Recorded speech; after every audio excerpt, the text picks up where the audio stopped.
There are 3 floors, 5 rooms for each floor. Every last room of the floor has a boss.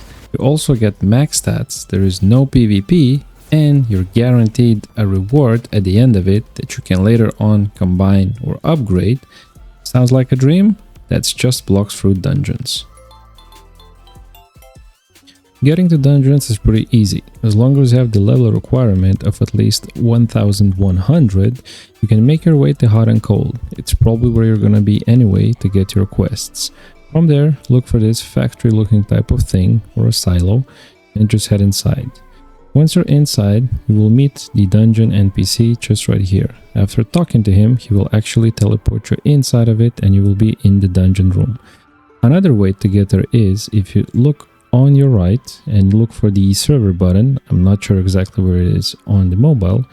You can find the dungeon button, and if you hit confirm, you will be teleported straight into the dungeon instance. From there, you can team up with others and start your dungeon. Once you're inside, be wary of a couple things. You cannot really change your setup once you head inside. I guess the best setup so far is using the Buddha fruit, and you don't have to worry about your stats. This is what they look like for me for now, but once you head inside the dungeon, they will actually all be maxed out. Next up, you'll have a couple NPCs and the starting grids, or the plates where you stand on to select your dungeon. If you make your way to one of them, you'll be able to select your difficulty. Keep in mind that to unlock the next difficulty, you'll need to gain these simulation charges or chips, whatever they're called. Another big factor is that seems that a lot of people forget to mention when making these guides is that you have the max energy. You have a 50 for each day, I guess every 24 hours, and each dungeon will consume 8 of it. So keep in mind when deciding to just grind out some dungeons back to back. Next up, NPCs here, you can just go ahead and talk to them, and basically you can reforge some stats if you already obtained some trinkets. And you also have this NPC here that you can either fuse your given trinkets, and basically it will take 3 of them to fuse into the next tier. This is another important factor, that if you keep playing through these dungeons and you keep obtaining some like low class or not that good of trinkets, keep hold of them because you can actually fuse them together, and basically you can make them go up all the way to tier 5. On your right, you will also see what stats you should expect when it merges, so if you have a favorite one, you can just hope that you get it. The only drawback is that you cannot actually trade them, so you will have to obtain them. However, doing the dungeons is not the only way to get them. With your simulation chips that you get, you can actually choose the option to buy a random trinket. I'm not sure which tier does it go up to, and you can't really pick which one it will be. It's kind of like the gacha of the fruits, so this is the same thing for your trinkets, but you can actually buy them and you can speed up the process of upgrading them if you just need a couple more. Next up is joining into the dungeons. You don't actually have to have like, so to say, friends or like focus on getting too many people gathered up. Usually if you just stand on one of these plates, people will just turn up and they'll want to do the raid with you, sorry, the dungeon. If you show off that you have things like the Buddha fruit, people will be very fast to join up your dungeon, because usually Buddha users are one of the most sought after ones. I think the second best fruit recommended is the poison, I believe, fruit, because the main thing you want to focus on is AoE attacks. But for now, I just wait for one more person to gather up and we'll get inside the dungeon and carry on. As soon as you join, you'll get to pick a card.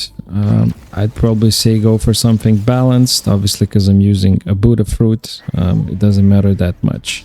But basically the way it starts is you'll have 5 levels for each floor, and there's going to be 15 floors in total. And for starters, basically what you want to do is just focus on the enemies and just pretty much spam attack them. You just want to get through the floors as fast as possible. If you deal a lot of damage, that's perfect. If not, that's still pretty good because you're trying your best. Don't worry too much about targeting the correct enemies or having like a proper structure. Another big thing is that if you die, nothing actually happens, so it doesn't really affect it that much apart from time. So time is your worst enemy. Other than that, just enjoy it and have fun and pick some cool stats.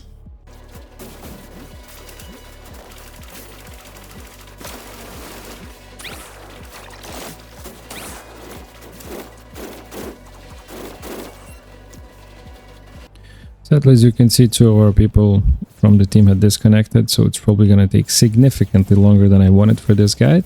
But nonetheless, as long as you have at least 1 Buddha player, you should be pretty much good to go. And since I'm the Buddha player, I'll just take it chill and enjoy the time.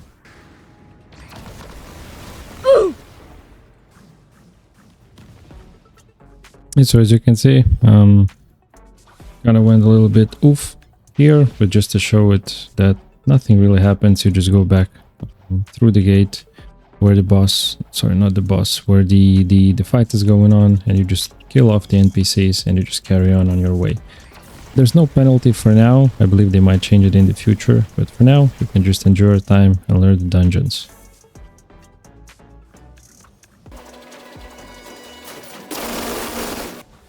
Same goes for the boss fights. They shouldn't be that difficult. This is probably one of the more annoying ones because of the lava that it spawns on the floor, and you can actually take quite a bit of damage.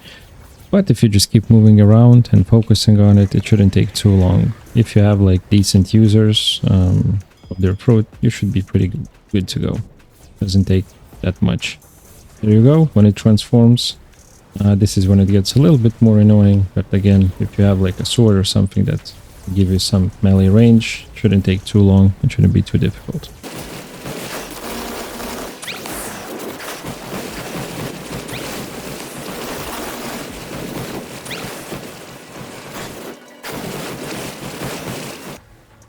And there we go. As you can see, even as a complete noob Buddha fruit, you'll pretty much have no issues whatsoever. It will just take a long time to take the boss down. You could more than likely solo it, but it would probably take a really long time. So yeah, if you have a team of people that don't actually disconnect, that's probably gonna work really well for you. These ones are probably the most annoying ones because they move around so much, but all you can do is basically just defend a little bit, keep avoiding, and just keep spam clicking them. Sometimes you will have these hyper skills. It's pretty much, very much preferred that you will pick these over anything else. Just, you know, make sure that it's focused on your build. But other than that, they're very much OP. And if we get any more, I'll try to show these how they look and which ones should be the preferred ones to pick if you're a Buddha user. Not saying that this is the best build that I got. I'm just, you know, trying to make this random guide. But yeah, it's just to show everybody that it's not that scary and you don't have to have like any sort of crazy setup or knowledge of how this works. And you can still enjoy the content and actually get some nice rewards. Lifesteal is pretty good. If you get the chance to get it, it will basically, for any of the damage that you do, you will get some of the life points back. So that will help with survivability. Not that you will probably struggle much at all with Buddha, but yeah, it can happen where you mess up here or there, or you get into like a random stun lock and you don't have anybody to help you out with. So yeah, it happens, but don't worry. Again, as I said before, there's no penalty for messing up. You will just respawn and get to continue on. As you can see, even though my sword skill was 0 before that I showed you, I'm pretty much maining the sword now because I had the most boosts to my sword, so it's really good, and I got the hyper skill, so yeah, you just get like really fast attacks. If you're wondering why I don't pick some of the other like fruit cards, it's because it's pretty much useless to me. I think in the second form of Buddha it might be more useful, but for the first form, yeah, it's pretty much useless. So again, just a bit more of spamming M1. This boss is a bit annoying because it moves around a lot, and it will have one certain mechanic where at like certain thresholds of his health, these sort of vents will come up. I believe there's like a technique to do like a ranged attack on them, and if all 4 of you do it at the same time, you can get it down like really fast. But again, it's not sort of the craziest thing to focus on and to figure out. Once we get him down just enough, you'll see it happen, and the boss will just stop taking damage. So yeah, you can't really avoid it, you will have to do it regardless. There you go, this is the point where it will show up, these sort of like vents that you have to destroy. What you want to do is just go up to them. I believe if you have like a ranged attack with your sword, it's preferred that you do that one. I don't think all of you have to do like any sort of damage. You don't have to focus on the shrines, just focus on these like sort of rock things that you want to destroy, and that's gonna be about it.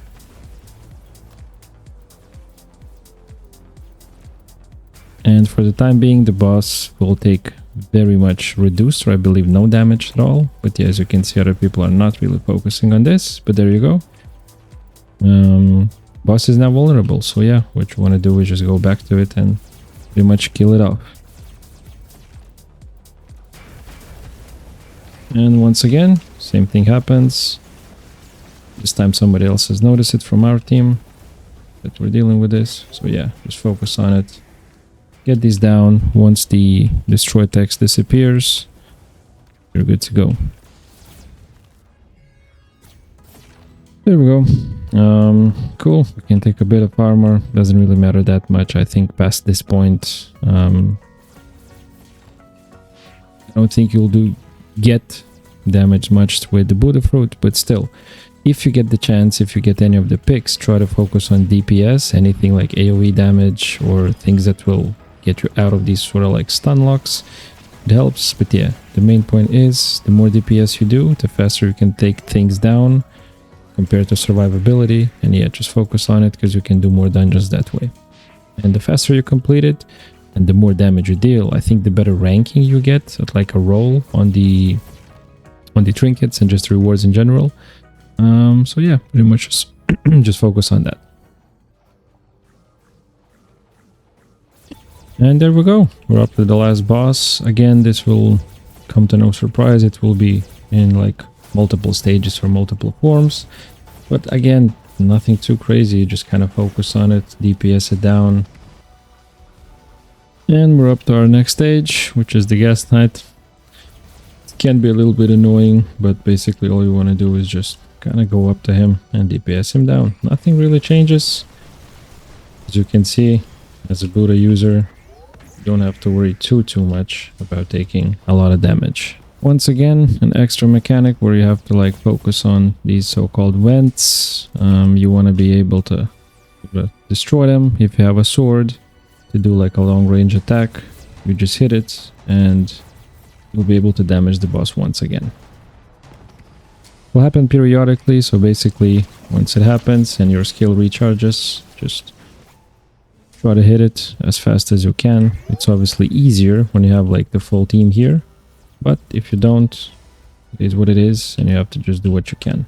So yeah, as you can see, he won't take much damage if you have the vents active, so I guess my idea of an advice would be have the Buddha user focus on it to do the DPS, even though as you can see I can like, get killed.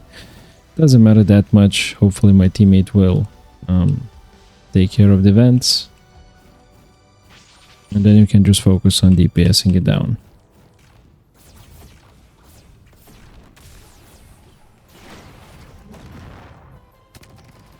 And there you go.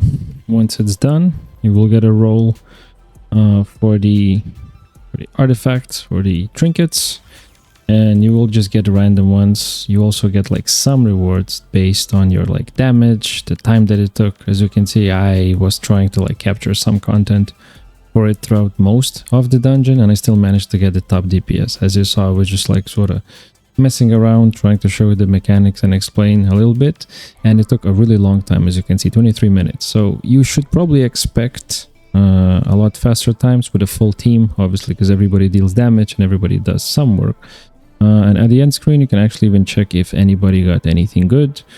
And hopefully this was a bit better than some of the other guides that seem to miss out on some parts or some mechanics. But yeah, that was the full run. Hope you enjoyed it. If you did, it was useful. Don't forget to hit a like and subscribe, and maybe comment what build should I try out to get through the dungeons.